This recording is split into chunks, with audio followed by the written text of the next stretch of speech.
Hey, what is up YouTube? This is We All Juggle Knives and welcome to my Multi-Tool Monday video featuring the Gerber Suspension Multi-Tool. This is the pouch that it came with. It has both vertical and horizontal belt loops, and it's got a Velcro overflap. This has been the single most requested multi-tool from my viewers. Now in the United States, these are everywhere, okay? Any sporting goods store, right? Any home improvement store, any big box store like Walmart. So yeah, there's got to be tens of thousands of people who own one of these. Here's a size and shape comparison with the Leatherman Sidekick, and then the Gerber Suspension, and then the Leatherman Charge. So a Gerber Suspension is 3.8 inches in length. Right, so you see it's a little shorter than a Leatherman Charge. However, the shape of the Gerber, it flares out, right? Towards the end of the two handles, it flares out. So it's shorter than the Charge, but noticeably wider than the Charge. It is also a fairly thick multi-tool. You see it's about, it's almost as thick. If you count those, it's thicker than the Charge. Definitely a lot thicker than the Leatherman Sidekick, and of course it's got more tools. So like most multi-tools, this is based around the pliers. It's the main tool. It has wire cutters, non-replaceable wire cutters, and they are spring-loaded. The other tools are all accessible with the handles closed. They're all locking tools, and two of them, the blades, have one-handed opening. Via that little, well, it's not I guess you could call it a thumb stud, but it's triangular instead of rounded. But there you go. If you're right-handed, there's the plain edge blade. I'm left-handed, by the way, but I adapt. And the serrated blade. So one-handed opening on the blades. This is a piston-style lock that goes up and down. But as you open the tool, now it's locked. To disengage it, you just slide it down like so. Now the other tools you can open with the nail nick. Alright, you got a screwdriver, a squashed Phillips screwdriver, you've got a short wood saw, and you've got another screwdriver.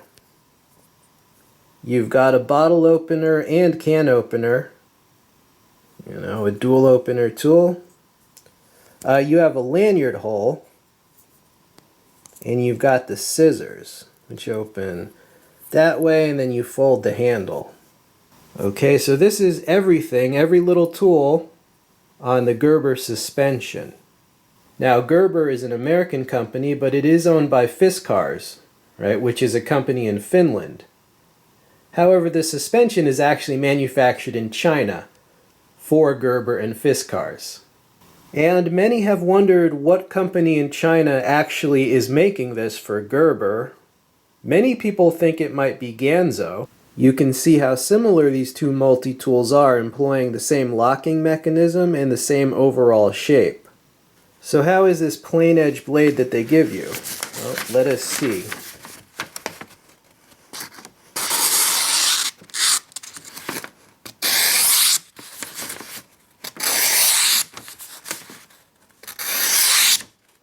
It's actually extremely sharp.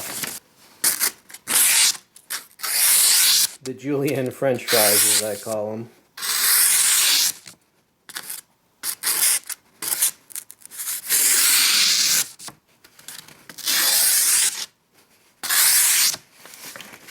It's really sharp. It is sharper than you would expect for the price of this multi-tool. It's actually, I would give it an A as in the initial sharpness department. I really like the blade that they give you on this for two reasons. One, it's a short blade and it's a narrow blade, so it makes sense to have that tip forward of the center line of the blade for draw cutting, because if this was a conventionally shaped blade with a curved belly, they wouldn't be able to give you that much of a curve because it's so narrow. So in order to fit this in the handle, this type of tip, it just makes the most sense. And also, because there's no curve to the blade, it's just the edge, it's just completely straight. It's like the easiest possible edge to resharpen. Another thing that's very good about this edge, look how wide that relief grind is. Because that's so wide, the angle is basically more steep. It's less broad, so to speak. Alright, so because that angle is so steep, it just slices through things better. Like when you compare it to a less sharp blade on the Ganzo multi-tool, look how narrow that relief grind is, and compare it to how wide that relief grind is. So this has to be a broader angle, and it's just not as sharp. It's just not as good. This is how an edge should be made on most multi-tools. Yeah, so the blade, the plain edge blade on this, excellent. I would say that is excellent. Now, I cannot say the same for the fully serrated blade. Properly done serrations, they should be able to saw, of course, and rip, but they should also be able to slice through.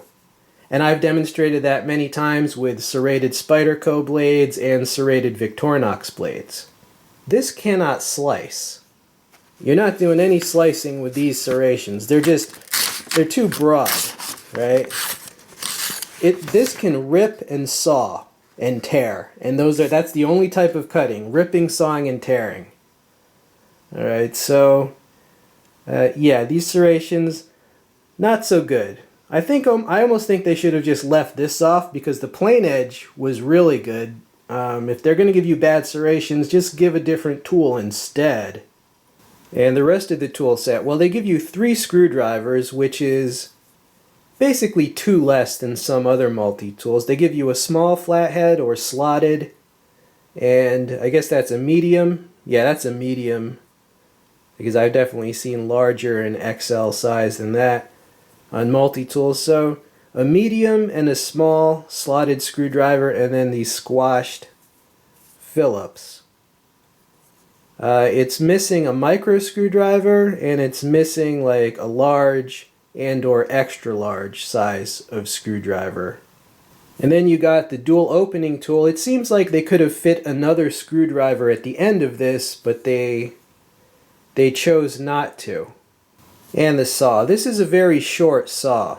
I mean, you're not going to be doing much with this except maybe making some little notches in wood. As for the scissors, let's demonstrate them on some fairly nasty, nasty cardboard. You see what that is? Let's see. Hold on.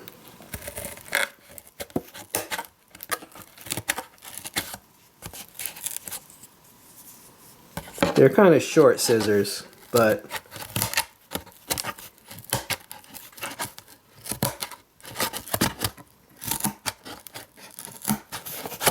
I mean, they do power their way through the cardboard, so I have to give that a, they're pretty good scissors, and the spring on them is fairly strong. And they're just fairly wide and stout for how short they are, so I do like the scissors. I'd give that an A. I get a lot of questions about the plier head on many multi-tools, is it going to survive? Is it going to hold up? I gotta say, the pliers on a multi-tool are definitely not as strong as just regular full-size dedicated pliers. And that's not just true of Gerber, that's true of even the best brands. I've talked to many people who have busted the pliers on some of the best Leathermans. So you're just gonna have to understand that multi-tool pliers, they have their limitations. Some of my subscribers have been working with their hands for 30 years. Their grip strength can break almost any multi-tool. So if you ask, will the pliers hold up? You have to use them within their limitations. Remember, a multi-tool is like a backup to normal tools, or it's a compromise for when you can't carry a toolbox or you're not in a garage full of tools. When you do break some multi-tool pliers, if it's a good company, you can send it in and you can get that replaced. And I know people that have broke 3 Leathermans not from abuse, just from heavy use, and they got them all replaced. Now these type of wire cutters are usually called anvil style wire cutters. They do not overlap. All right, and that gap right there, that's the wire stripper. Many people do prefer this type of wire cutter because with the overlapping type, if your pivot gets loose, they won't cut as well. Just like scissors with a loose pivot, they won't cut as well. So what is missing from this tool set? Well, let's see. It does not have a reamer. It does not have a metal file. It does not have a micro screwdriver or a large or extra large flathead screwdriver. All right, so those would be the main tools that are found on many other multi-tools that you have to be willing to give up if you like the Gerber suspension. Now, do any of those tools not being present, does that make it a no-go? You know, the metal file would be of limited use because it would be as short as that saw. As for the reamer, some of the best Leathermans leave out the reamer, so it's definitely not mandatory, although I like the reamer. As for the screwdrivers, yeah, more screwdrivers would be useful, but I mean, the omissions are acceptable for this price point, I would say. In fact, they could have left more stuff off. They could have left off that saw because it's kind of short. They could have left off that serrated blade. You know, maybe they just should have left off the saw and the serrated blade and given you a few more sizes of screwdriver, right? And then put another screwdriver at the end of the dual opener. Then you'd have like 6 different sizes of screwdriver. It might not be as flashy, but it might be a little more practical of a tool set. The high points of this tool set are definitely the plain edge blade and the scissors. Those put it like over the top for this price point. I mean, I've certainly seen stuff around this price point that was a lot worse. I have to say the tool itself has a good feel, a nice weight to it. You know, you wouldn't expect, for something that's around $20 on sale, you would think it might be flimsy, but this does not feel flimsy, I can tell you.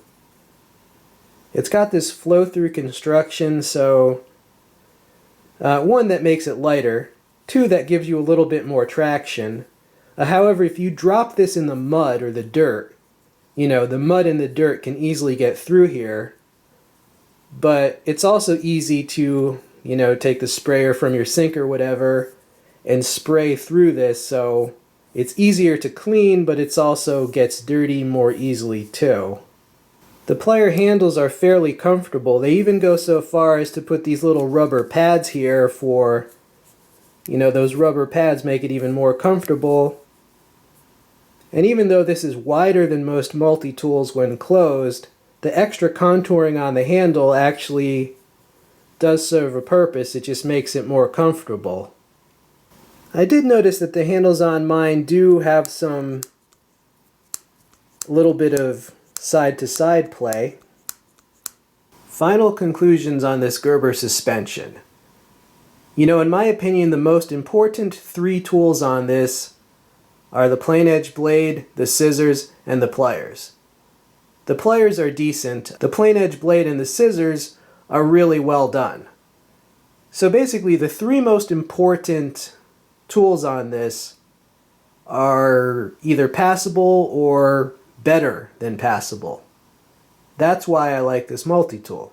So my conclusion is that when you consider the price, this is actually a good multi-tool. Now, I've made fun of some Gerber stuff in the past. Hey, look, who hasn't, okay? Some of the Bear Grylls stuff, how can you resist, okay? But I'm giving this multi-tool a fair shake. I gotta admit that I was surprised by that blade. I didn't think it would be that good. So I would say if you can find this on sale for $20, as many people have, it is a good deal, and I would recommend it. Now, as for the current Amazon price of $30, it's a pretty good deal, dude. The nearest Walmart to me is an hour away, and it's not a very pleasant place, to be honest with you. I paid the extra $10 to just not have to go there. Okay, so Even for $30, it's a pretty decent multi-tool. So if I had to rate this, like let's say from 1 to 5, I would rate this around like 3.5 or 4. I will include Amazon links if you want to pick one up, as well as to basically other Gerber multi-tools. I hope you enjoyed this Multi-Tool Monday. This has been We All Juggle Knives and Multi-Tools. I'm out.